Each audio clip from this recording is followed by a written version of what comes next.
Welcome back, everyone, to another deep dive. You know how this works. We take a bunch of sources and we kind of pull out the most interesting stuff for you guys. Mm-hmm. Today, we're going to be talking about remote viewing. Okay. If you heard about this, it's this thing. People say they can like see things that are far away, like with their minds, not like, Right. physically. Extrasensory perception, ESP. Yeah, exactly. And get this, our source today is a YouTube interview with someone who says he was, get this, a military remote viewer. Like he was doing this stuff for the CIA. Crazy, right? Wow. So we're dealing with like firsthand testimony. Straight from the source, supposedly. He claims he did like over 1,200 missions for the CIA. He even says he used remote viewing to like find missing kids. Hold on. Using psychic powers to solve crimes? That's a pretty big claim. I know, right? He even describes like talking to a police deputy over the phone, guiding him like to the exact spot where they found this missing 5-year-old boy. It sounds like, one of those movie plots or something. Totally. But before we get too carried away, maybe we should like back up a little. Yeah, good idea. So remote viewing, the idea of like seeing a place without actually going there. That's been around for a while, right? Oh, yeah, for sure. But it seems like it really took off in the 20th century, like during the Cold War. Governments got like super interested in psychic stuff, especially this remote viewing thing. Right, makes sense. In the Cold War, anything that could give you an edge, Exactly. Our source specifically mentions the Defense Intelligence Agency, the DIA. Yeah. They started this program called Project Stargate. Project Stargate, I've had that name before. Yeah, it was all about like researching these abilities, trying to see if they could, use them. Like for spying and stuff? Exactly. They've had all these like psychics and mediums working for them, but it sounds like they were really focused on the remote viewers. So the government was really taking this seriously. Makes you wonder what they were hoping to achieve, right? I know, right? Like, was it just about spying, or did they have like some bigger plan?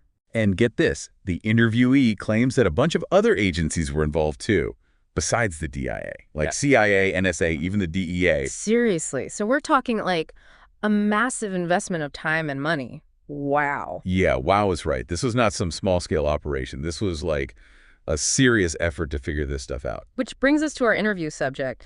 So he says he was in the Army, right?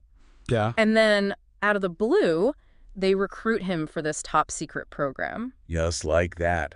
How did they even find him? He says they gave him some tests, and bam, suddenly he's learning how to be a psychic spy. Can you imagine? Like going from basic training to like, okay, now we're going to teach you how to travel with your mind. That's wild. Yeah. He says he was totally skeptical at first. Understandable, right? But then he started, doing the training, learning the techniques, and he had these like really strange experiences. Like what kind of strange experiences? Well, he mentions this thing called out-of-body experiences where you like separate your mind from your body.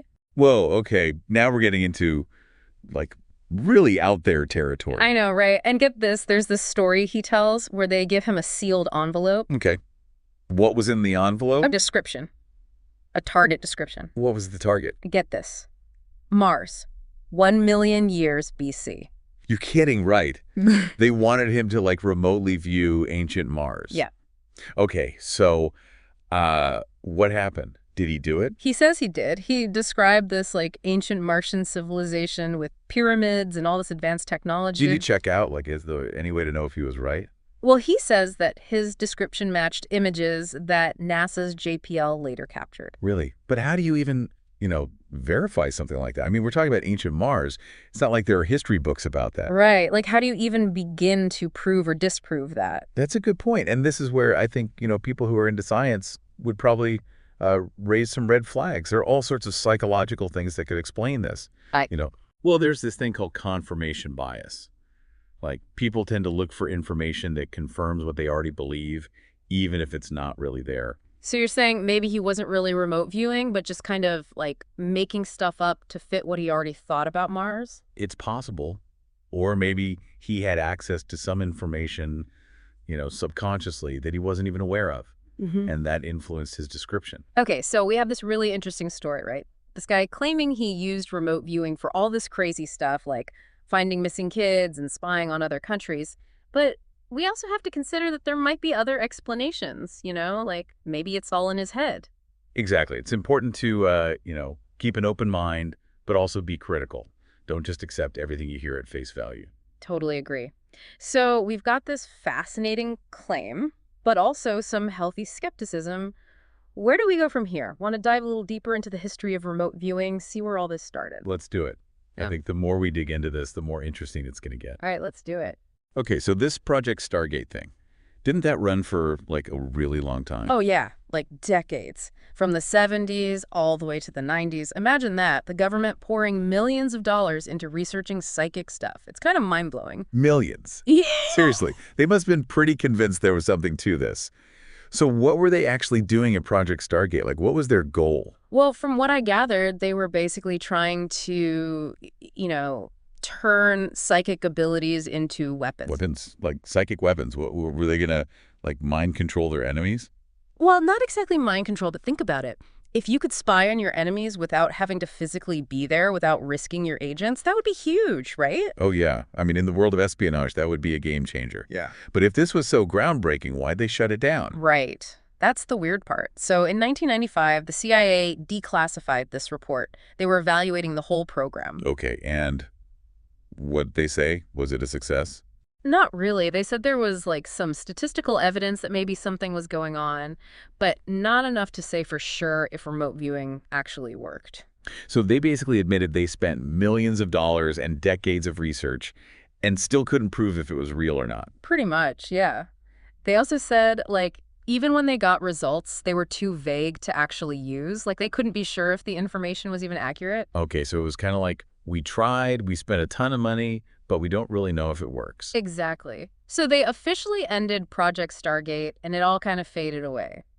But here's the thing. People still believe in it, you know? Yeah, that makes sense. Even if the government couldn't prove it, there are probably tons of people who've had experiences that they can't explain, right? Totally. And our interviewee, he's one of those people. He's totally convinced that everyone has some psychic ability. It's just that some people are more in tune with it than others. Interesting. He even says that it's way more common than we think. But people are afraid to talk about it, you know? Like they're worried they'll be ridiculed or called crazy. Right, totally. And I gotta admit, I've had a few weird experiences myself that I can't really explain, like those gut feelings that turn out to be right, or dreaming about something before it happens. Oh, totally. I've had those too. It's definitely a little eerie when it happens, isn't it? Makes you wonder if there's something more to it. But then, like, how do you explain that scientifically? Exactly. So how do we reconcile these, like, personal stories with the lack of, hard evidence? That's the big question, isn't it? And it's not just about remote viewing. It's about all these paranormal things that people claim to experience. Yeah. How do you prove something that's so subjective? Right. Like, how do you measure a feeling or a vision? It's not like you can put it under a microscope. Exactly. But that doesn't mean we should just give up, right? We should still try to figure it out to find ways to test these claims scientifically. But didn't Project Stargate try to do that? And they didn't really come up with anything conclusive. Well, they did make some progress in terms of like figuring out how to test these abilities. Mm. And they did collect some data that, hinted that maybe something was there, Yeah. but it wasn't enough to say for sure. So what are we left with? It seems like we're stuck between personal stories and scientific skepticism. I don't think it has to be that way. I think we can be open-minded without being gullible. We can acknowledge that there are things we don't understand yet, but we should still demand evidence, Yeah, it's like finding that balance between being skeptical and being open to new possibilities. It's not easy. Definitely not. But that's what makes this stuff so interesting. It forces us to question everything we think we know about the world and about ourselves. It's like we're standing on the edge of this, like vast unknown. And it's tempting to just jump in, but maybe we should be a little cautious. I think that's a good approach. Mhm. Even if remote viewing turns out to be nothing more than, wishful thinking, the exploration itself is still valuable, right? It makes us ask bigger questions, consider different perspectives. Totally. Speaking of different perspectives, our interviewee brought up this whole thing about the political implications of remote viewing. Oh, yeah. What did he say about that?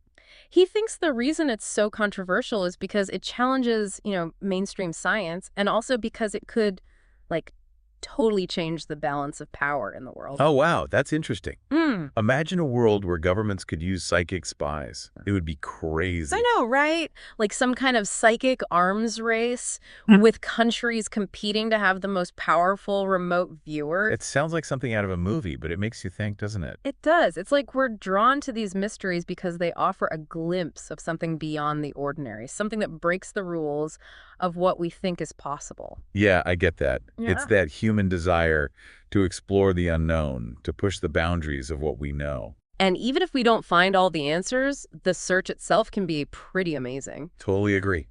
Remember that Carl Sagan quote, "Somewhere, something incredible is waiting to be known." Oh, yeah, that's a good one. Like, that's what we're doing here, right? Exploring, questioning, diving deep into these mysteries. And we're doing it together, and that's what makes this so cool, right? We're not just passively listening, we're engaging, thinking critically. Exactly. And that's what this podcast is all about, giving you the information you need to form your own opinions. Okay, so we've looked at the history, the controversy. We've even heard from someone who claims to have been a remote viewer for the CIA. But there's still one big question we haven't answered yet. So we've talked about all this stuff, the history, the controversy, all that.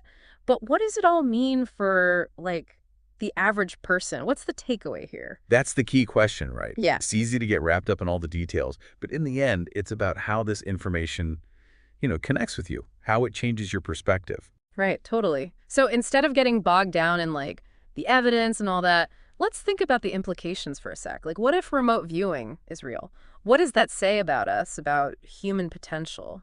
It would mean, like, we're capable of so much more than we think. Like, our minds aren't limited by our physical bodies. We can access information, see things in ways we don't even understand yet. It's almost like having a superpower, right? Being able to like travel through time and space with your mind. Exactly. Like, imagine being able to explore other planets or see historical events, all without leaving your house. That would be wild. Yeah. But even if we set aside like the crazy sci-fi stuff, even if it's not as powerful as some people say, it still makes you think about consciousness in a whole new way. Yeah. It definitely challenges that, materialist view that everything's is just like physical processes. Mm. It suggests there might be something more, something beyond what science can measure. It's like we're getting a glimpse of something that's always been there, but we've been taught to ignore it. It can be a little unsettling, right? To think that our understanding of the world, of ourselves, might be totally incomplete. It is, it's humbling. But it's also kind of exciting, right? To think there's still so much to discover. Totally. It reminds us that learning is a journey, not a destination. Even when we think we know it all, there's always more to learn. So as we wrap up this deep dive into remote viewing, where do we go from here? What do we do with all this? I think the biggest thing is just to, stay open-minded, question your assumptions, consider different points of view. Don't be afraid to challenge the way things are, to ask those big questions. And don't be afraid to trust your gut, even if it doesn't line up with what everyone else thinks. Exactly. Sometimes the most important discoveries come from people who see things differently, who question the norm. Well said. So that's it for our deep dive into the world of remote viewing. Hope you enjoyed it, and maybe you'll even do some exploring on your own. Read some stories, do some research, see what you think. Yeah, what do you think about remote viewing? Is it real? Is it all in our heads? Or is it something else entirely? The answer is out there somewhere. Thanks for joining us for another deep dive. Until next time, keep exploring, keep asking questions, and keep an open mind.